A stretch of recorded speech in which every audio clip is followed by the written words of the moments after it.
Mary, could you really be in this town? Yo, yo, what is up, everybody? It is ya boy, Mike, here again, with another crazy-ass Silent Hill theory. The previous video, which I'll be linking in the description, was about Project SH Ultra using a mind control drug on Harry and Cheryl Mason. However, this video, they'll be testing a memory wipe serum on a bunch of psychopathic maniacs. So go ahead and grab a drink, grab a snack, whatever else you want in your general vicinity to get through this video. And just like the previous video, I'm sure if you clicked on this, you're already well aware of the entire story of all of the games, even those shitty ones. Looking at you, Homecoming. Anyway, for the uninitiated, or for people who are just curious in general, I'll go ahead and run through a quick synopsis of what happens in the second game. In Silent Hill 2, our protagonist, James, receives a letter from his wife Mary, telling him that she is waiting for him in their special place in Silent Hill. The only weird thing is, she's been dead for the last 3 years. James wants to be reunited with his wife, so he returns to the town in search of her. All of the roads to the town are blocked, however, so he has to take a nature path off of a rest area just outside of town. Along the way, he meets a totally sane woman named Angela, who is also in town searching for her her mother. She tells James that the town is dangerous and points him in the right direction. James finally arrives in the town, so he decides to head to the park on the lake for a start. Along the way, James sees a figure running through the fog, as well as bloodstains on the ground. So he decides to follow it down an alleyway. At the end of the road, James discovers a radio producing a lot of static in an underpass, and a monster emerges from the tunnel. Wasting no time, James breaks off a wooden board and whacks the fuck out of the thing, leaving it a beaten, bloody mess in the dirt. Upon leaving the underpass, James turns the radio on and can vaguely hear Mary speaking to him through the noises the game wishes the player to interpret as radio static. James gets back on track and begins to head for the park. However, he soon realizes that every road leading there is blocked off or broken. Classic. He heads down another alleyway and finds an apartment key. He gets the bright idea to use the key to cut through the apartments to reach the park. Have you ever had a dream where you're running late for work, so you get in your car real quick to drive off, but then you stop at the store because you need to grab something, and then realize the store isn't a store at all and you're back in your middle school taking a test, but then you realize you're 27 years old and no longer in middle school, so you get stressed out about having to go to work again, so you try to leave the school and you're just standing in your grandparents' kitchen with your teeth falling out? Well, me neither. James makes it to the apartment building using the key to unlock the gate and heads inside. After searching the apartment building for some time, he runs into a little girl named Laura. Laura's a bratty kid whose parents didn't pay enough attention to her as a child. So she kicks a key that James is reaching for and steps on his hand before laughing at him and running away. James further explores the apartment building and finally makes it to the 3rd floor. Upon exploring the 3rd floor, he hears a blood-curdling scream.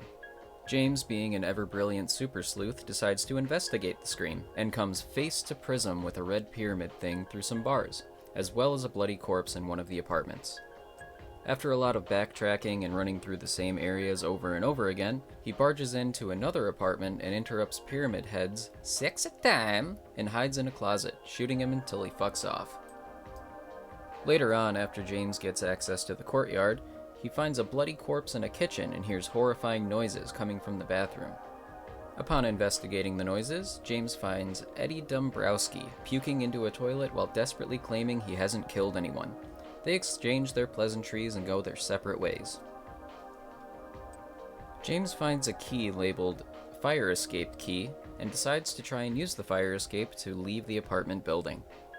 But when he reaches the door to the fire escape, he is met with yet another apartment building. So he does a lame Trinity impression from The Matrix and clears the gap between the buildings.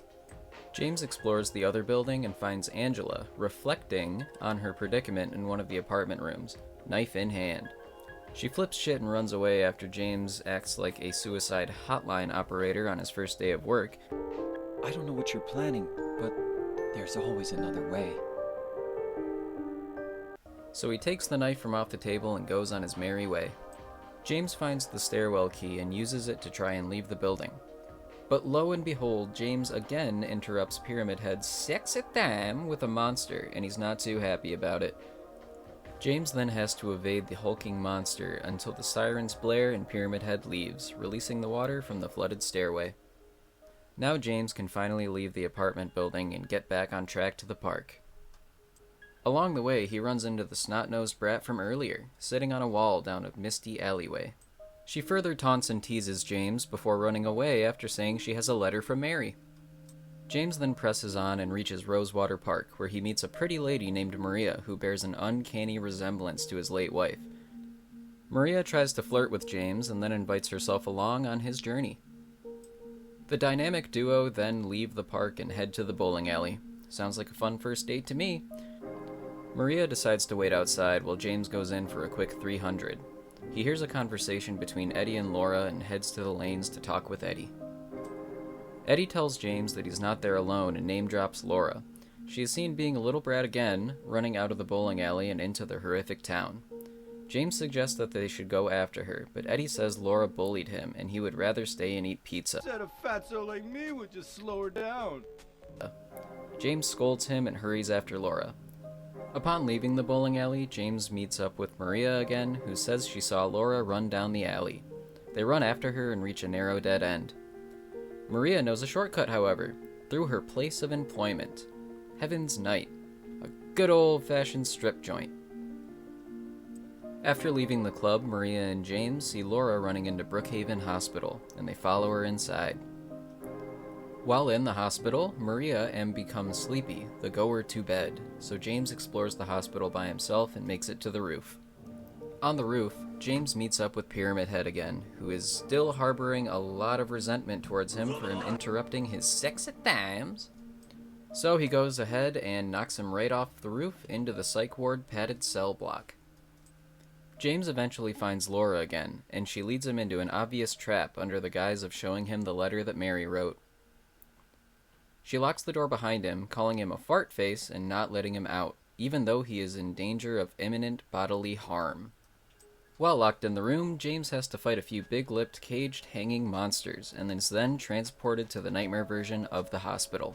He makes his way down to the basement and reunites with Maria, who is less than thrilled that James didn't go to check on her. After solving a puzzle involving some rings and a refrigerator, they arrive in a different part of the hospital's basement. It's here where Pyramid Head stalks them down in a corridor and offs Maria. James is understandably upset over watching his new gal pal get slayed right in front of him and is sad for approximately 6 seconds. He goes to the hospital record room, finds a map with instructions for a new puzzle, and is off on his way. James solves the puzzle after running around in the dark, avoiding monsters, and is rewarded with the key to the Silent Hill Historical Society. So he moseys on over and admires some art hanging in the foyer. One painting even resembles Pyramid Head.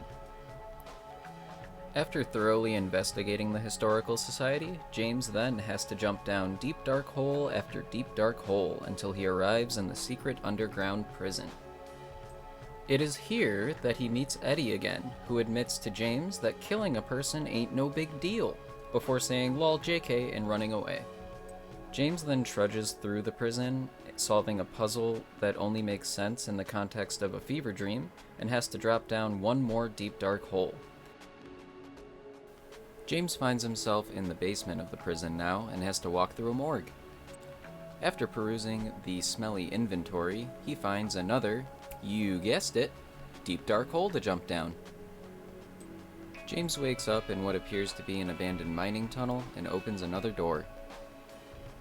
Behind this door, he finds, I'll give you a few seconds to guess,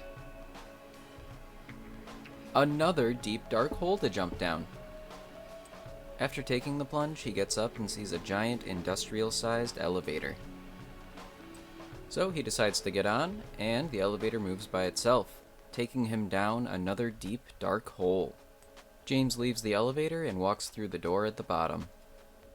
James is now lost in the underground waterway. This is another area in the game series where you do not have a map. However, in this game, James has the bright idea to draw his own. He eventually ends up in a holding cell where he meets a deranged Maria, and she reminds him that he left a videotape at the hotel. She attempts to seduce James, and he reluctantly decides to go through more of the waterway just to sleep with her. Along the way, he reads a newspaper article about a murder and hears a woman scream. He investigates the scream and finds Angela being attacked by a monster that has no obvious signs of being a metaphor for a certain type of abuse. After saving Angela, she expresses her heartfelt gratitude and goes on her merry way to find her mother. At the end of the underground waterway, James runs into Eddie for the final time. Eddie confesses to James that he has killed many people and a dog, all for making fun of the way he looks. He also tells James that he'll kill him, so a good old-fashioned Wild West gunfight breaks out. James ends up killing Eddie and laments about having to kill another human being. He then finds a boat and rows to the hotel, his special place with Mary. While exploring the hotel, he runs into Laura again playing the piano. It is then that she finally lets James read the letter. Mary wrote this letter to Laura for her 8th birthday, and Laura tells James that she turned 8 last week. He finally realizes that Mary couldn't have died 3 years ago if the letter was correct. The letter also says that she was hoping to adopt Laura if things had worked out better. James eventually finds the videotape and solves the music box puzzle revolving around Disney princesses. This gains him access to the room where he and Mary stayed. He enters the room and plays the tape, and the video tells us the grim truth about James and Mary. Mary was bedridden, dying from her illness, and James smothered her with a pillow, her body too weak to fight back. After James realizes that he is indeed a deranged lunatic who killed his wife probably a few hours before the games start, and not a grieving husband looking for his wife who died 3 years ago, he admits this horrifying fact to Laura. She tells him that she hates him and that she wants him to give Mary back before running away. James is then transported to the nightmare version of the hotel. He runs into Angela in a burning stairwell, who mistakes him for her mother. She then realizes that he is in fact James and asks for the knife back. James refuses her this request, and she says that he'll probably just end up using it on himself, which he selfishly denies. After finding his way to the end of the hotel, he is met with Maria in the same hanging cages as the big-lipped monsters from the hospital. There are 2 pyramid heads standing behind her, and they put an end to her obnoxious cries. James then has an all-out brawl with the 2 pyramid heads and emerges victorious. After the fight, James walks down a long hallway and listens to a sad monologue from his dead wife. What do you want, James? I brought you some flowers. Flowers? I don't want any damn flowers. Just go home already. Mary, what are you saying? Look, I'm disgusting. I don't deserve flowers. Between the disease and the drugs, I look like a monster. Well, what are you looking at? Get the hell out of here! Leave me alone already! I'm no use to anyone. I'll be dead soon anyway. Maybe today, maybe tomorrow. It'd be easier if they'd just kill me. But I guess the hospital is making a nice profit off me. They want to keep me alive. Are you still here? I told you to go. Are you deaf? Don't come back. James, wait. Please don't go. Stay with me. Don't leave me alone. I didn't mean what I said. Please, James. Tell me I'll be okay. Tell me I'm not going to die. Help me. After going through the door, he makes it to a long staircase. At the top, he finally finds Mary. Mary?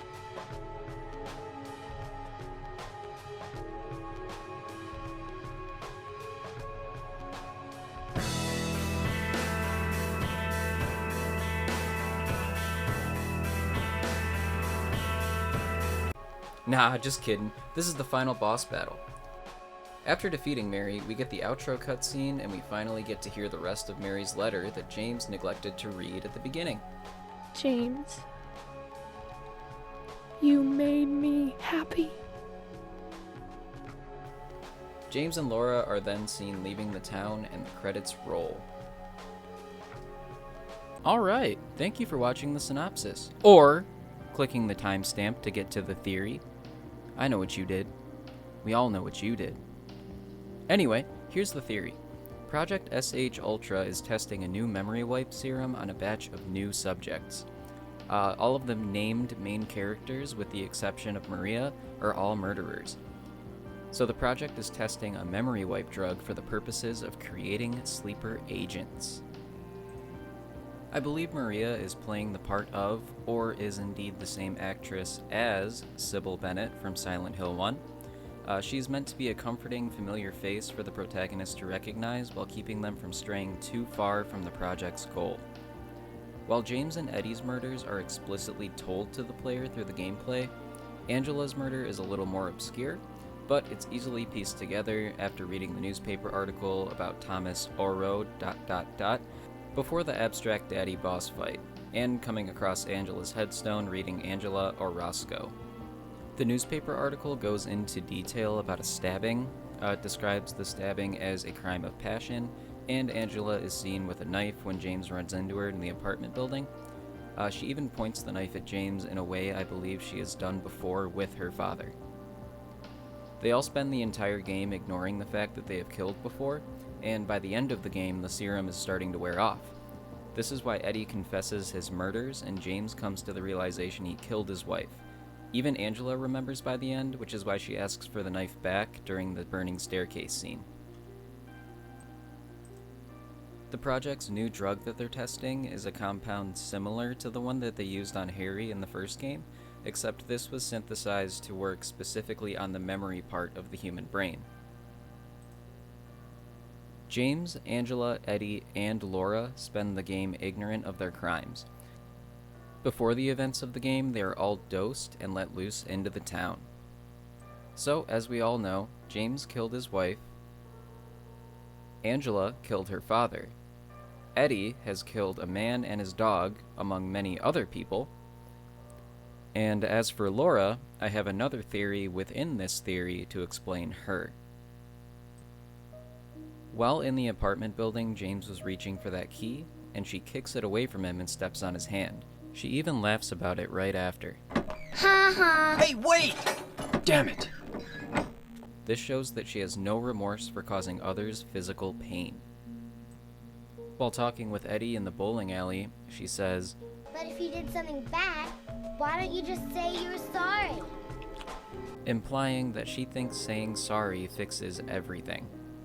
In the hospital, James says that he is surprised that she doesn't have a scratch on her. There are all sorts of strange things around here. I can't believe you haven't even gotten a scratch on you. Why should I? This says to me that she doesn't perceive the town the same way that the adults in the story do. Right after that, she locks James in a room, even though he's pleading with her to get out, while saying, "Ha ha, I tricked you." Ha ha! I tricked you! Open the door, Laura. Why should I? I'm a liar, right? All of these examples lead me to believe that she may have accidentally killed a sibling, a classmate, or perhaps even her parents while playing one of those tricks. As stated earlier, she doesn't seem to be perceiving the town the same way the adults are. That is to say that the drug is not affecting her the same way it is the adults. This, I believe, is either due to her brain being underdeveloped. It could also be that Laura is too young and naive to understand the consequences of her actions. There are many cases you can read up on online where children have killed other children or adults, and if you believe government programs are above using experimental clinical trials on children, you are objectively wrong. It's a bit of a stretch, I'm well aware, but it's still fun to think about. So, in conclusion, I believe that the events of Silent Hill 2 are just SH Ultra's new attempts at creating a mind control/memory wipe drug, specifically aimed at a certain demographic, in this case, murderers. So the new drug in Silent Hill 2, coupled with the one from the first game, is an attempt from the project to create super soldier sleeper agents. Say that 3 times fast. This isn't too dissimilar from what the actual MK Ultra project was after, This would also prove useful to gain more control over any given populace by any government that had the project under their control. Anyway, that's going to do it for this theory. It's a little less detailed than the one I did for Silent Hill 1, and I'm currently writing a theory for Silent Hill 3, so look forward to more Let's Plays or music demos in the meantime. Maybe I'll do some game reviews as well. I don't know, I'm trying out a few different avenues of content here. But yeah, thanks for watching. Have a good day, night, afternoon, evening, whatever time of day it is for you. Like and subscribe, or don't. I don't give a shit. Alright, bye-bye!